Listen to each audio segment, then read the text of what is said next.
T-minus 10, 9, 8, 7, 6, 5. All three engines up and burning.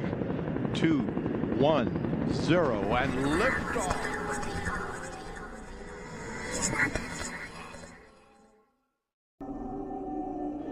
Why did you let him kill me?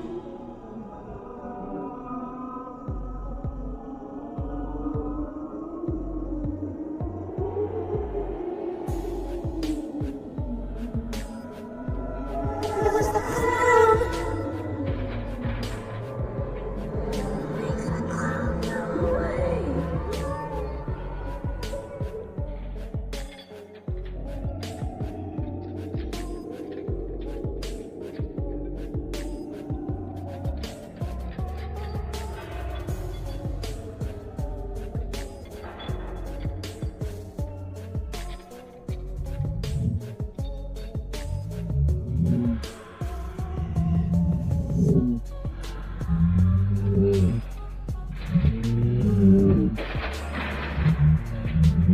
What was that? A stray radio signal? Your own mind playing tricks on you? Or was it something else? Those are the exact questions that kickstart any real paranormal investigation. This isn't about jumping at shadows, it's about methodically finding the light switch. This is your first step into a world where history and technology collide to explain the unexplainable. Welcome to the unseen world.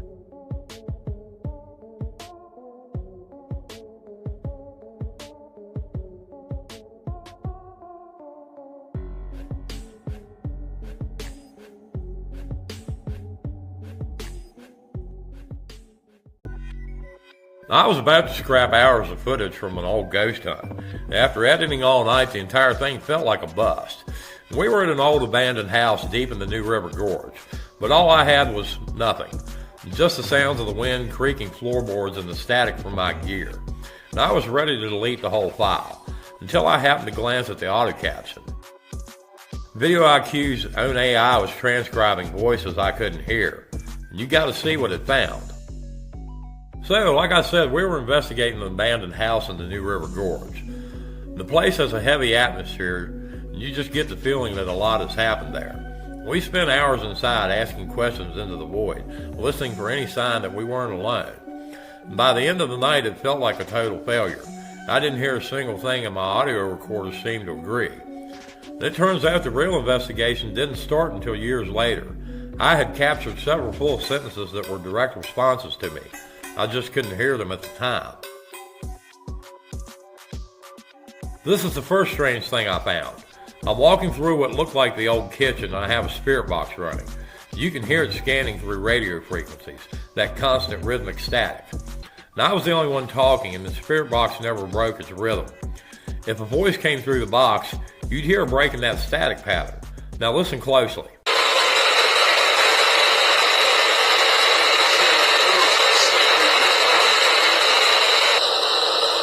So they're not talking to me. They're not talking to me. They just hurt me. I gotta go. I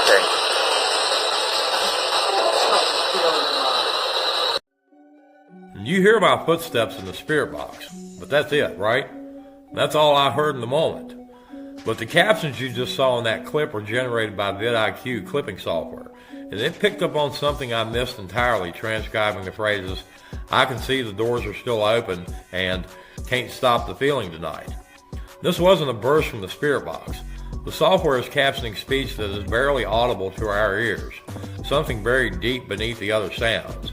And I've replayed this audio countless times. and I can still barely make out the voice it's hearing, yet the software consistently identifies it as speech. And my first thought? It had to be a glitch.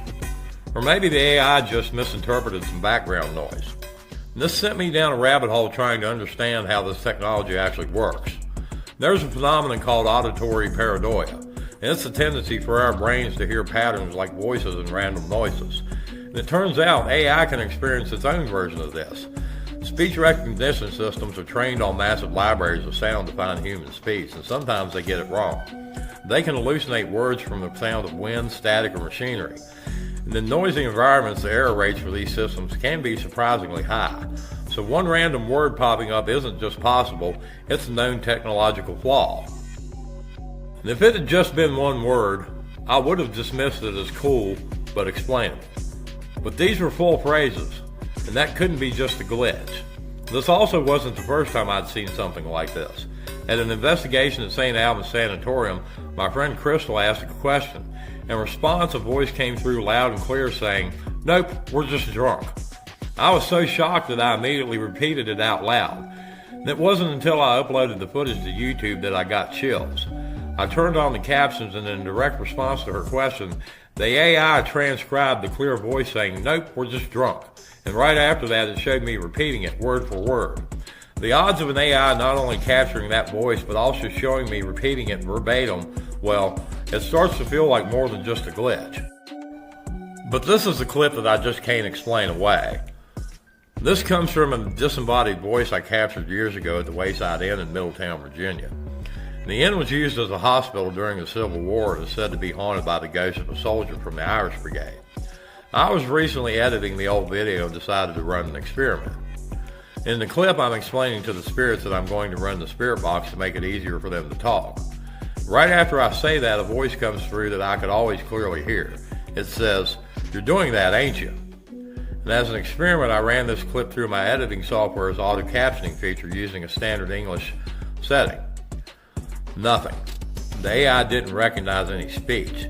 But then I remembered the story of the Irish soldier, and on a hunch, I changed the AI's language setting from US English to UK English and ran it again. This time it picked it up perfectly, transcribing the disembodied voice as, "You're doing that, ain't you?" A direct, intelligent response to what I was doing, transcribed only when the AI was set to a dialect that matched the spirit's likely origin. That's a coincidence that is incredibly hard to just ignore. So if you like to talk, we'll be able to hear you through this box.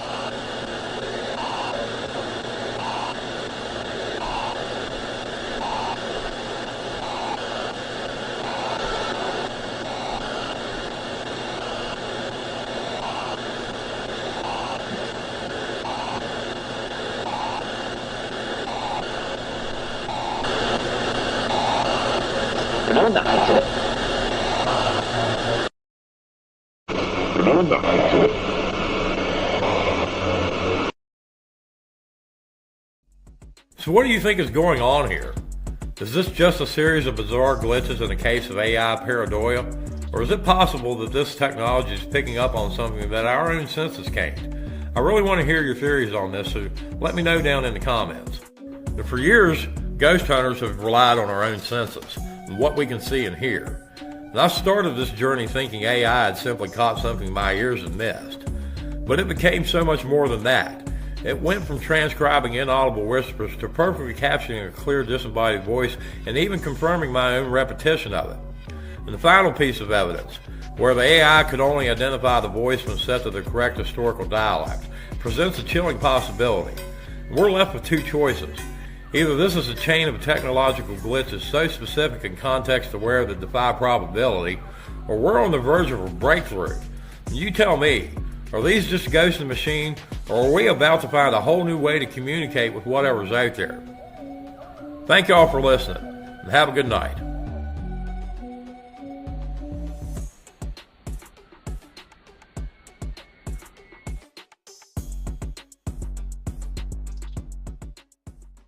Hopefully you folks have seen my videos about AI captioning spirit voices from my old investigations. Well, I've got 3 more examples. In the first, you will hear my co-investigator, Sarita, ask a question. And then the response is a spirit voice that the AI captioned correctly. Why are you tormenting this family? I'm trying to help out. I'm trying to help you out. Why? Hey, you're not really helping them out. You're scaring them. So you heard me repeat what the reply was. And the AI correctly captioned Sarita's response and the spirit's response. Next, I've got two more voices the AI also captioned. The first one is the spirit voice that the AI captioned correctly. The second one's a little bit more interesting. It's a spirit voice that wasn't me repeating what it said, it repeated what I said. And although it didn't caption it correctly, the fact that it was a voice, an unseen voice, repeating what I said, I think that would be unheard of. Find a solution. If you're here and you're upsetting them, you're scaring them, that's not okay. So what do you guys think? Let me know in the comments. Now I'm going to play the entire video so you can hear the voices that didn't caption. And I'm still glad we were able to help these folks out. They were tormenting these kids and driving this family crazy, and I'm glad we were able to do something to help them. So this is one of my more memorable moments, so I'm glad I can share it with you guys. Y'all have a good evening, and enjoy the rest of the investigation. It's only a couple minutes long.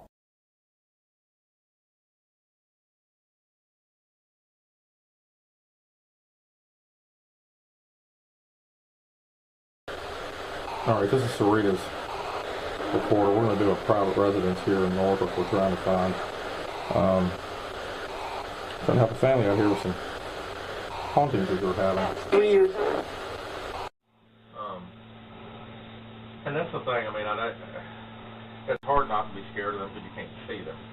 But the thing I try to remember is they're ghosts. They have nowhere near as much energy as you or I do. They're limited by what energy they can suck out of a flashlight or a camera or a phone or whatever. So they don't have a lot of power other than the shock value of them being there. They can't really do a whole lot to you. I mean, they can do things like break windows and turn the flashlight on and things like that, but there's not a whole lot that they can do to hurt you. I mean, they can scratch you and they can do things like that. But this is what angels. Why are you tormenting this family? I'm trying to help out. I'm trying to help you out. Why?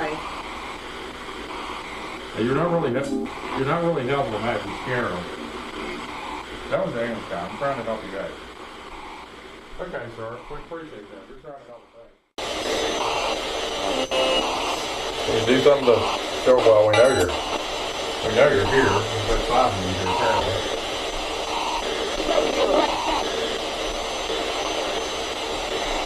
This is a fellow with the English accent. Can you come back here and talk to us? Well, it sounds English. It might be Australian. Maybe Irish. Find a solution. If you're here and you're upsetting them, you're scaring them, that's not okay.